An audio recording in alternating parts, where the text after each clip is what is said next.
Je n'ai pas de commentaire à faire.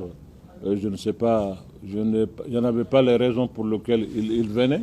Il a annulé, je ne suis pas au courant. Je suis là, j'ai appris comme vous. Donc je ne peux pas commenter cela, je suis au regret de vous.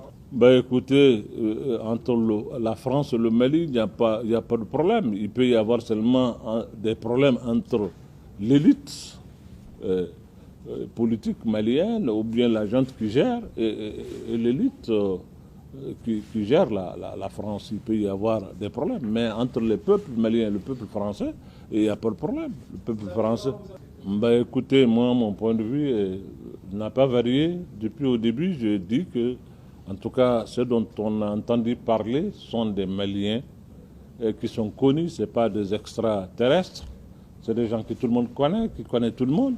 Si c'est nos enfants, si c'est nos frères, s'ils sont du Mali, pourquoi ne pas parler avec eux? Ils n'étaient pas djihadistes à l'époque. C'est d'autres qui ont eu certainement le temps de leur inculquer des idées. Pourquoi nous ne tentons pas vraiment d'enlever ces idées-là chez eux pour vraiment les faire revenir à la raison? Et voilà ma proposition.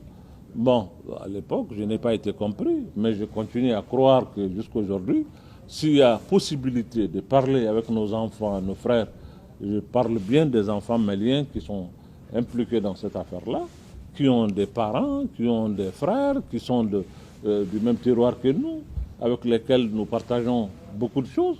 Pourquoi ne pas essayer vraiment de parler avec eux pour les sauver eux-mêmes, de les faire sortir de cette situation et puis faire en sorte qu'ils ne soient pas vraiment pour nous une cause qui va plonger notre pays dans une guerre sans fin.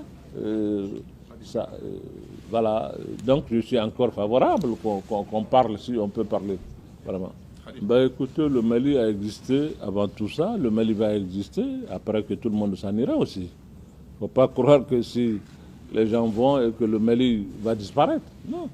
Avant que ces gens-là ne viennent au Mali, le Mali était là. Et ils vont partir aussi, laisser le Mali. Le Mali seulement est un pays et une nation qui a connu des problèmes comme d'autres pays l'ont connu. Ce n'est pas quelque chose qui est seulement arrivé au Mali. Il y a beaucoup de pays qui sont aujourd'hui des puissances, qui ont connu des moments difficiles où le monde entier est allé à leurs cheveux pour qu'ils puissent vraiment retrouver leur souveraineté. Pourquoi aujourd'hui les gens pensent que, bon, si les gens s'en aillent, le Mali va disparaître? Non.